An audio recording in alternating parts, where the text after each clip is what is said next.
Hello, and welcome to my channel. I'm Puddles, and we're going to talk about some divination stuff. So, last level of my mega dungeon, the finale, the big finish. We have a dungeon for that, so let's go through it, and I can talk about my thought processes and all that junk. And yeah, let's just jump into it. So I went for a different kind of idea with this dungeon. Instead of doing like a puzzle dungeon or like going through all the different spells that Divination did and creating puzzles and traps and encounters with that, I just went, all right, Divination, they see the future, let's work with that. So how it worked is the players went into this room. They met Livia. She is the Divination Master Wizard. And she tells them that this place, this mega dungeon is it's a training place. But it has a purpose. They're trying to get people strong enough to send into different parts of history to change history and make a change in the world.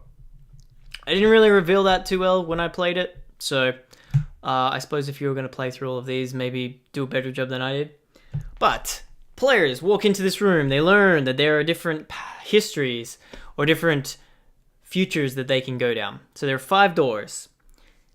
And each of the players can look into one of the doors. Now I wanted this to be a climactic, epic, awesome session.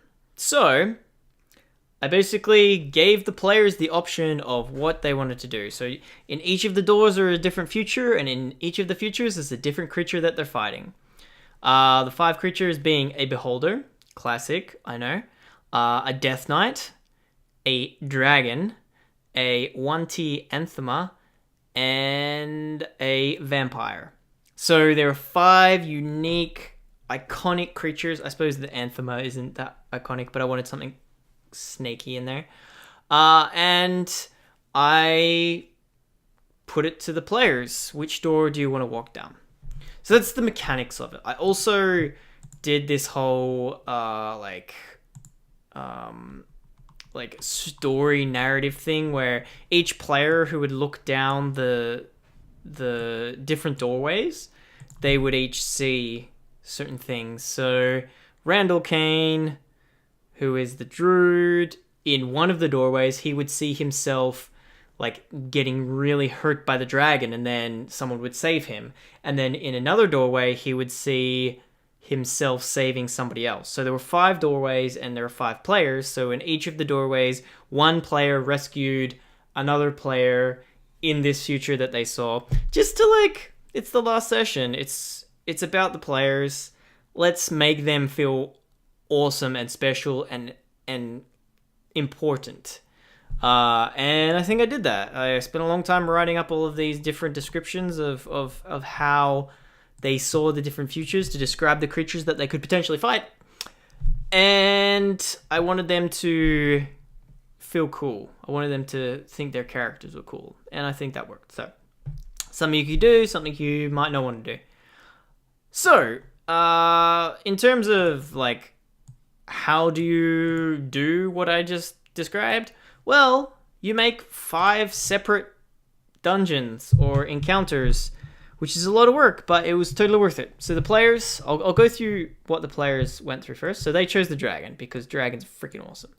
So this is what I had. I had a giant battleground. This is what we played on. It was so much fun. Oh my god, it was so much fun.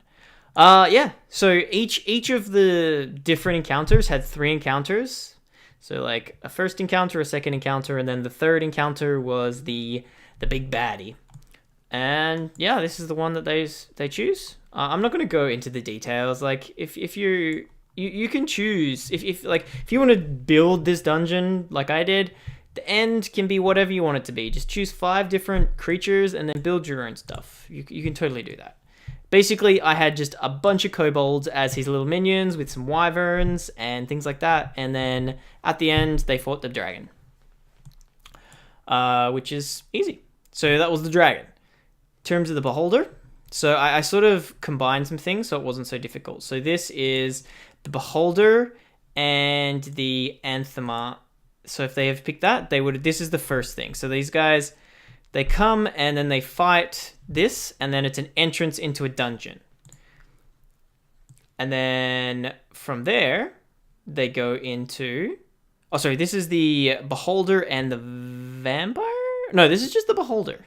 This is the anthema. So they're the same entrance, but different creatures. So anthema has lizard folk as its minions. Beholder has like orcs and ogre as its minions. And then the Death Knight and the Vampire have Undead as their minions. So basically just an introduction.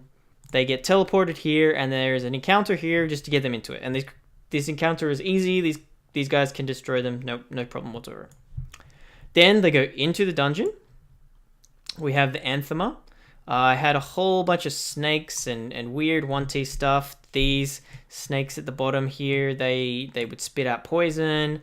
There's like a lot of encounters, lots of fighting. This was just like a big combat encounter. It wasn't... I didn't want to puzzle the crap out of my players. They'd already been through that stuff already. I just wanted it to feel like a big, rewarding fight. And this is what they would have dealt with if they made it to this one. But they didn't choose this one. They went elsewhere. Would have been fun. So that's the Anthema one. This is the Beholder.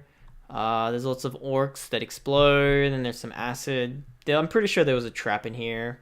Things like that. Then we've got some flesh golems, and then the Beholder, obviously.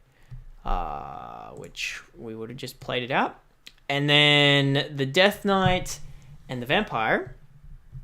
So they had like a third part. They had to go through this crypt here. They would have had to fight all these creatures in this. They would have had to try rescue this boy. There was something about this. I can't really remember. But I basically just made it a little bit more puzzly just to put on theme with them. And then this one here was the Death Knight and the Vampire. And I just basically, if they had have chosen the Death Knight, I would have grabbed the Death Knight. And if they had have chosen the... if they had have chosen the Vampire, I would have chosen the Vampire. And it looks like someone's drawn a smiley face. Look at that. Who's been doing that? Let's delete that. But yeah, in terms of the Vampire, there are all these people here that they can, they're willing to suck their blood. I had a Wrath over here who could make specters, and one over here who could make specters from all of these corpses. And it was just going to be like a big slugfest with either the Death Knight or the Vampire.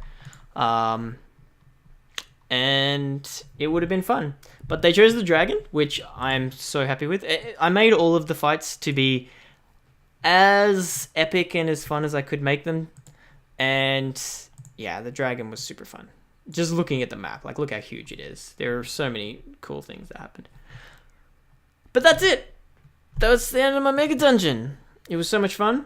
If you guys ever want to use any of these videos to build your own stuff or steal from it or just copy it, go for it. You can make comments and ask me questions, or if you need any help with anything, just go for it. Just ask me and I will help you in any way I can.